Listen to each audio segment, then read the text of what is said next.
राधे राधे। ओम नमो भगवते वासुदेवाय नमः। बोलो बृहस्पति देव की जय। प्रातः काल की पावन बेला सूर्यदेव की प्रथम किरणें जब पृथ्वी को स्पर्श करती है तब वातावरण में एक दिव्य शांति का संचार हो जाता है। ऐसे ही एक पवित्र दिन को जिसे हम गुरुवार या बृहस्पतिवार कहते हैं सिर्फ एक साधारण दिन नहीं माना गया है कि बल्कि यह ज्ञान धर्म और सौभाग्य के देवता भगवान बृहस्पति की कृपा से विशेष दिवस मनाया गया है। शास्त्र में वर्णित है कि जो व्यक्ति इस दिन श्रद्धा और विश्वास के साथ इस व्रत करता है उसके जीवन के अज्ञान का अंधकार मिट जाता है और सुख शांति तथा समृद्धि का प्रकाश फैलने लगता है। कहा जाता है कि जहाँ सभी मार्ग बंद हो जाए वह बृहस्पति देव की कृपा से नया मार्ग खोल देती है।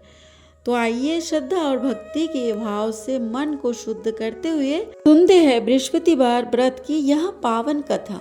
इस दिव्य बृहस्पतिवार की कथा को अंत तक अवश्य श्रवण कीजिए क्योंकि इसमें छिपा है आस्था संगम और सौभाग्य का पावन संदेश। कहते हैं जो इस कथा को पूर्ण मन योग से सुनता है उसके जीवन में भी धीरे धीरे शुभता का संचार होने लगता है। इसलिए इस कथा को अंत तक अवश्य सुनिए और इस दिव्य अनुभव को साक्षी बनिए जो मन को शांति और हृदय को संतोष प्रदान करता है। प्राचीन काल में एक ब्राह्मण था। वह बहुत निर्धन था। उसके कोई संतान नहीं थी। उसकी स्त्री बहुत मलिनता के साथ रहती थी। वह स्नान न करती, किसी देवता का पूजन न करती। उसे ब्राह्मण देवता बड़े दुखी थे। बेचारे बहुत कुछ कहते थे किंतु उसका कुछ परिणाम न निकला। भगवान की कृपा से ब्राह्मण की स्त्री के कन्या रूपी रत्न पैदा हुई। कन्या बड़ी होने पर प्रातः स्नान करके विष्णु भगवान का जाप व बृहस्पतिवार का व्रत करने लगी। अपने पूजन पाठ को समाप्त करके स्कूल जाती थी। अपनी मुट्ठी में जौ भर के ले जाती और पाठशाला के मार्ग में डालती जाती। तब ये जौ स्वर्ण के हो जाते। लौटते समय उनके बीनकर घर को आते।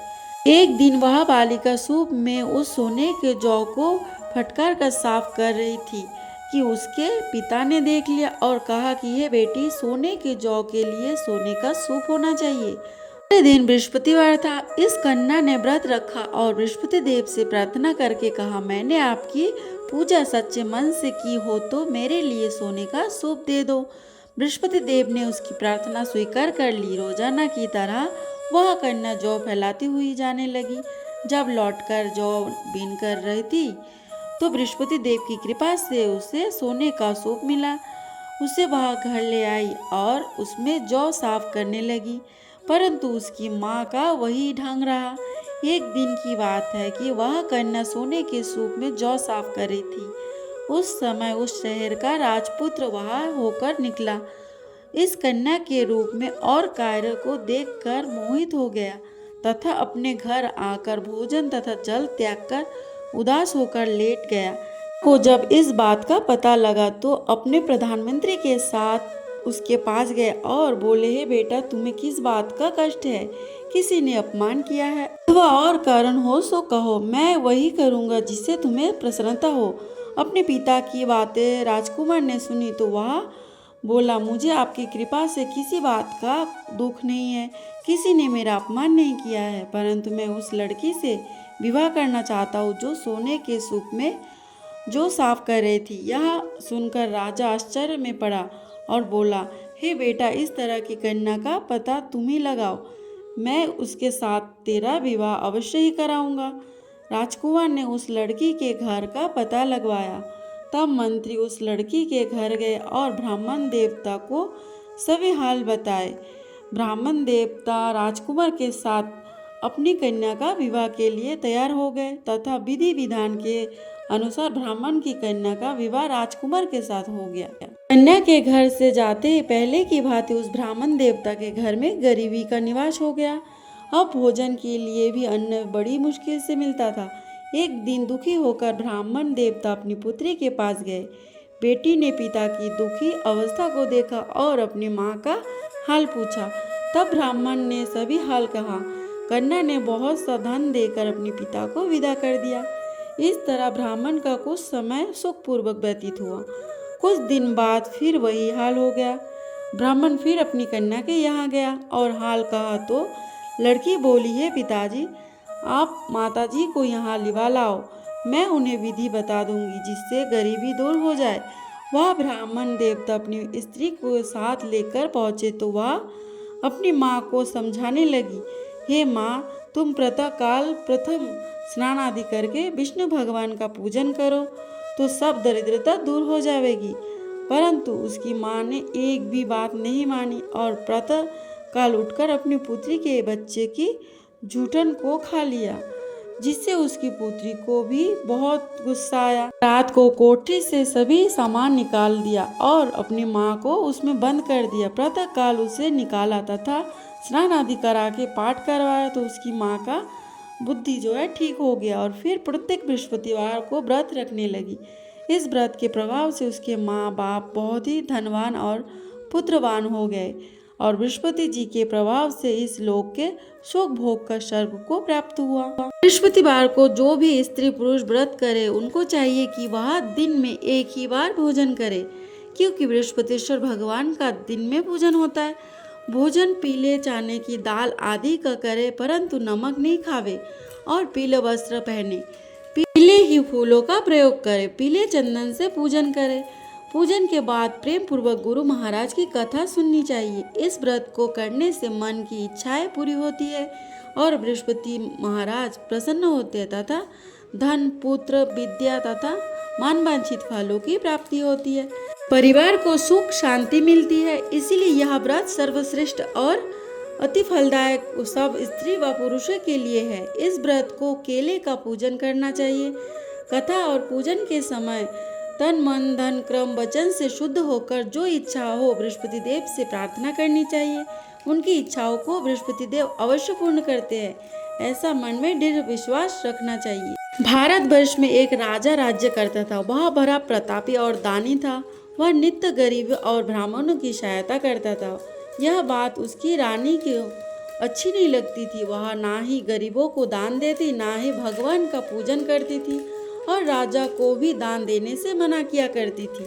एक दिन राजा शिकार खेलने वन को गए हुए थे तो रानी महल में अकेली थी। उसी समय बृहस्पति देव साधु के वेश में राजा के महल में भिक्षा के लिए गए और भिक्षा मांगी। रानी ने भिक्षा देने से इनकार किया और कहा, हे साधु महाराज, मैं तो दान पुण्य से तंग आ गई हूँ।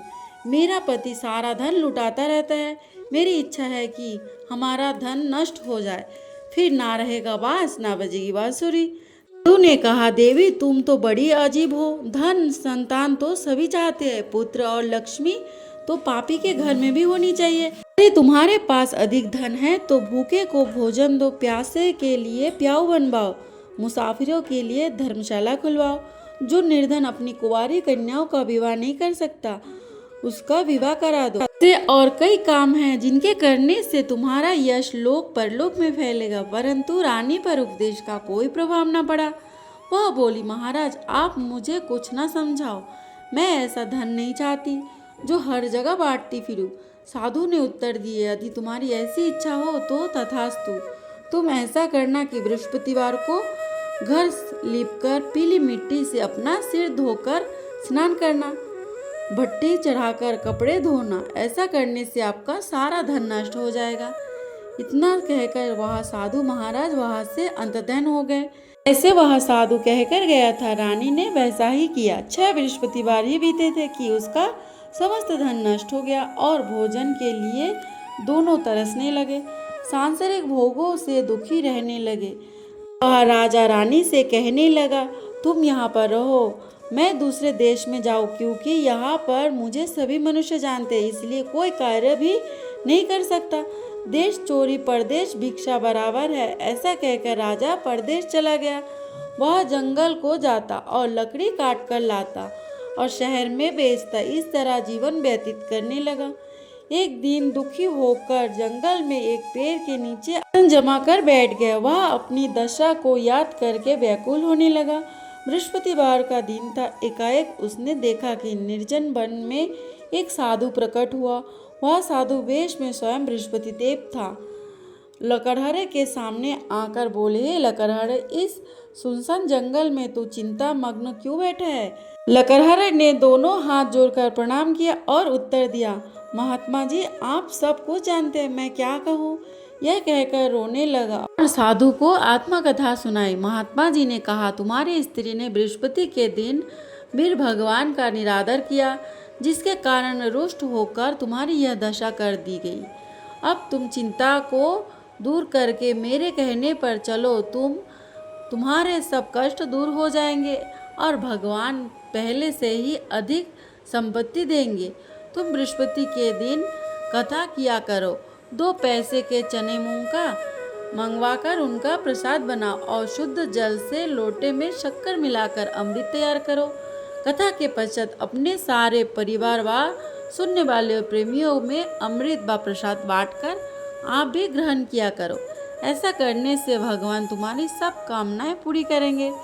साधु के ऐसे वचन सुनकर लकड़हरा बोला, हे प्रभु, मुझे लकड़ी बेचकर इतना पैसा नहीं मिलता जिससे भोजन करने के उपरांत कुछ बचा सकूं। मैंने रात्रि में अपनी स्त्री को व्याकुल देखा है, मेरे पास कुछ भी नहीं है जिससे उसकी खबर मंगवा सकूं। साधु ने कहा, हे लकड़हरे, तुम किसी बात की चिंता मत करो। बृहस्पति के दिन तुम रोजाना की तरह लकड़ियां लेकर शहर को जाओ। तुमको रोज से दुगना धन प्राप्त होगा, जिससे तुम भली भांति भोजन कर लोगे। बृहस्पति देव की पूजा का सामान भी आ जाएगा। इतना कहकर वहां से साधु अंतर्धान हो गए।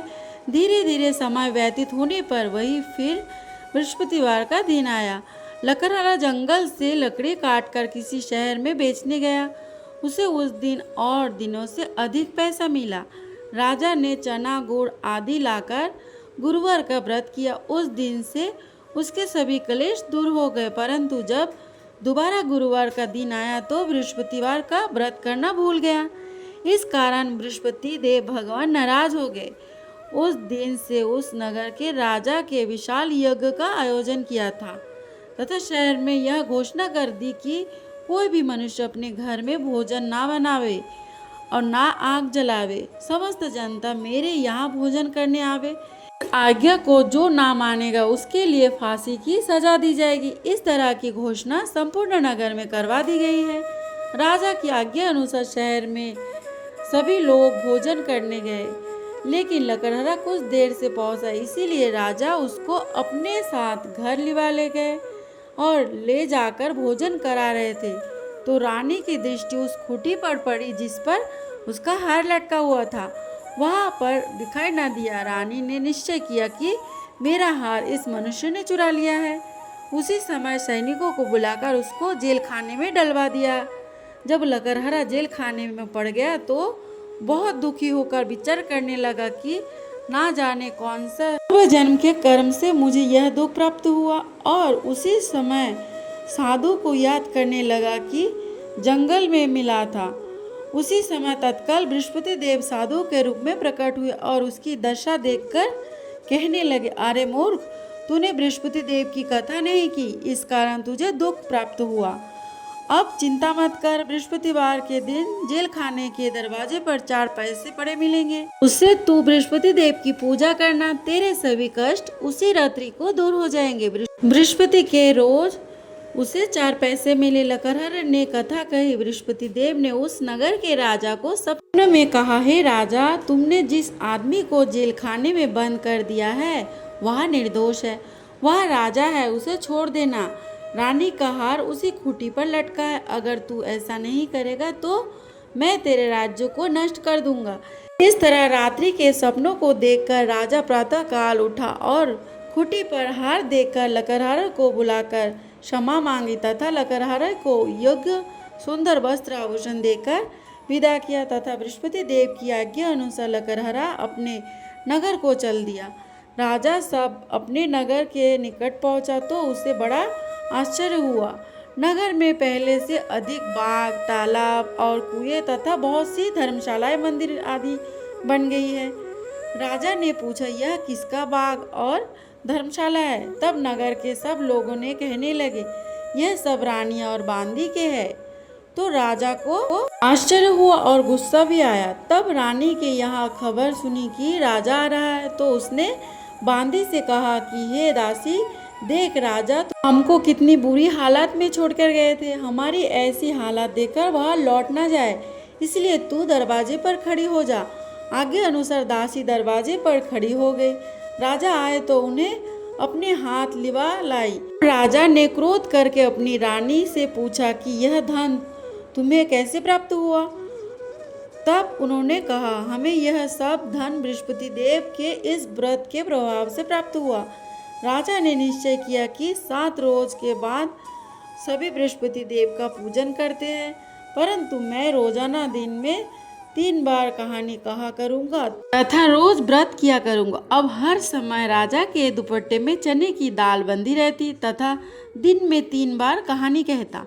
एक रोज राजा ने विचार किया कि चलो अपनी बहन के यहाँ हो आए। इस तरह निश्चय कर राजा घोड़े पर सवार हो अपनी बहन के यहाँ को चलने लगा। मार्ग में उसने देखा कि कुछ आदमी एक मुर्दे को लिए जा रहे हैं। उन्हें रोककर राजा कहने लगा, अरे भाइयों, मेरी बृहस्पति देव की कहानी सुन लो। वे बोले, हमारा तो आदमी मर गया है, इसको अपनी कथा की पड़ी है। परंतु कुछ आदमी बोले, अच्छा कहो, हम तुम्हारी कथा भी सुनेंगे। राजा ने दाल निकाली और जब कथा आधी हुई थी कि मुर्दा हिलने लगा, और जब कथा समाप्त हो गई तो राम राम करके मनुष्य उठकर खड़ा हो गया। आगे मार्ग में उसे एक किसान खेत में हल चलाता मिला। राजा ने उसे देखा और उससे बोला, अरे भैया, तुम मेरी बृहस्पतिवार की कथा सुन लो। किसान बोला, जब तक मैं तेरी कथा सुनूंगा तब तक 4 हरैया जोत लूंगा, जा अपनी कथा किसी और को सुनाना। इस तरह राजा को आगे चलने लगा। राजा के हटते ही बैल पछाड़ खाकर गिर गए तथा उसके पेट में भारी जोर का दर्द होने लगा। उस समय उसकी माँ रोटी लेकर आई है। उसने जब यह देखा तो अपने पुत्र से सब हाल पूछा। बेटे ने सभी हाल कह दिया तो बुढ़िया दौड़ी दौड़ी उस घुड़सवार के पास गई और उससे बोली कि मैं तेरी कथा सुनूंगी, तू अपनी कथा मेरे खेत पर चलकर ही कहना। राजा ने बुढ़िया के खेत पर जाकर कथा कही, जिसके सुनते ही वहाँ बैल उठ खड़े हो गए तथा किसान के पेट का दर्द भी बंद हो गया। राजा अपनी बहन के घर पहुंचा। बहन ने भाई की खूब मेहमानी की। दूसरे रोज प्रातः राजा जागा तो वह देखने लगा कि सभी लोग भोजन कर रहे हैं। राजा ने अपनी बहन से कहा, ऐसा कोई मनुष्य है जिसने भोजन नहीं किया हो? मेरी बृहस्पतिवार की कथा सुन ले। बहन बोली, हे भैया, यह देश ऐसा ही है, पहले यहाँ लोग भोजन करते हैं, बाद में अन्य काम। अगर कोई पड़ोस में हो तो देखाऊं। वह ऐसा कहकर देखने चली गई, परंतु उसे कोई ऐसा व्यक्ति नहीं मिला जिससे भोजन न किया हो। अतः वह एक कुमार के घर गई जिसका लड़का बीमार था। उसे मालूम हुआ कि उसके यहाँ 3 रोज से किसी ने भोजन नहीं किया है। रानी ने अपने भाई की कथा सुनने के लिए कुमार से कहा। वह तैयार हो गया। राजा ने जाकर बृहस्पतिवार की कथा कही, जिसको सुनकर लड़का ठीक हो गया। अब तो राजा की प्रशंसा होने लगी। एक रोज राजा ने अपनी बहन से कहा कि बहन, हम अपने घर को जाएंगे, तुम भी तैयार हो जाओ। राजा की बहन ने अपनी सास से कहा। सास ने कहा, हाँ चली जा, परंतु अपने लड़के को मत ले जाना, क्योंकि तेरे भाई के कोई औलाद नहीं है। बहन ने अपने भाई से कहा, भैया, मैं तो चली जाऊंगी, परंतु कोई बालक नहीं जाएगा। राजा बोला, जब कोई बालक नहीं चलेगा तब तुम क्या करोगी? बड़े दुखी मन से राजा अपने घर नगर को लौट गया। राजा ने अपनी रानी से कहा, हम निर्वंशी राजा हैं, हमारा मुंह देखने का धर्म नहीं है और कुछ भोजन आदि नहीं किया। रानी बोली, हे प्रभु, बृहस्पति देव ने राजा से स्वप्न में कहा, हे राजा, उठ, सभी सोच त्याग दे, तेरी रानी गर्भ से है। राजा को यह बात सुनकर बड़ी खुशी हुई। 9वें महीने में अनेक उसके गर्भ से एक सुंदर पुत्र का जन्म हुआ। राजा बोला, हे रानी, स्त्री बिना भोजन के रह सकती है, बिना कहे नहीं रह सकती। जब मेरी बहन आवे तुम उससे कुछ कहना मत। रानी ने सुनकर हाँ कर दिया। जब राजा की बहन यह शुभ समाचार सुना तो बहुत खुश हुई तथा बधाई लेकर अपने भाई के यहाँ आई। तभी रानी ने कहा, घोड़ा चढ़कर तो नहीं आई, गधा चढ़ी आई है। राजा की बहन बोली, भाभी मैं उस प्रकार ना कहती तो तुम्हें औलाद कैसे मिलती। बृहस्पति देव ऐसे ही है, जैसे जिसके मन में कामनाएं हैं सभी को पूर्ण करते हैं। जो सद्भावना पूर्वक बृहस्पतिवार का व्रत करता है एवं कथा पढ़ता है अथवा सुनता है और दूसरों को सुनाता है, बृहस्पति देव उसकी मनोकामनाएं पूर्ण करते हैं। भगवान बृहस्पति देव उसकी सदैव रक्षा करते हैं। संसार में जो मनुष्य सद्भावना से भगवान जी का पूजन व्रत सच्चे हृदय से करते हैं तो भगवान जी उनकी सभी मनोकामनाएं पूर्ण करते हैं। ऐसी सच्ची भावना से रानी और राजा ने उनकी कथा का गुणगान किया तो उनकी सभी इच्छाओं बृहस्पति देव जी ने पूर्ण की थी। इसीलिए पूर्ण कथा सुनने के बाद प्रसाद लेकर जाना चाहिए। हृदय से उनका मनन करते हुए जयकारा बोलना चाहिए। बोलो बृहस्पति देव की जय, भगवान विष्णु की जय।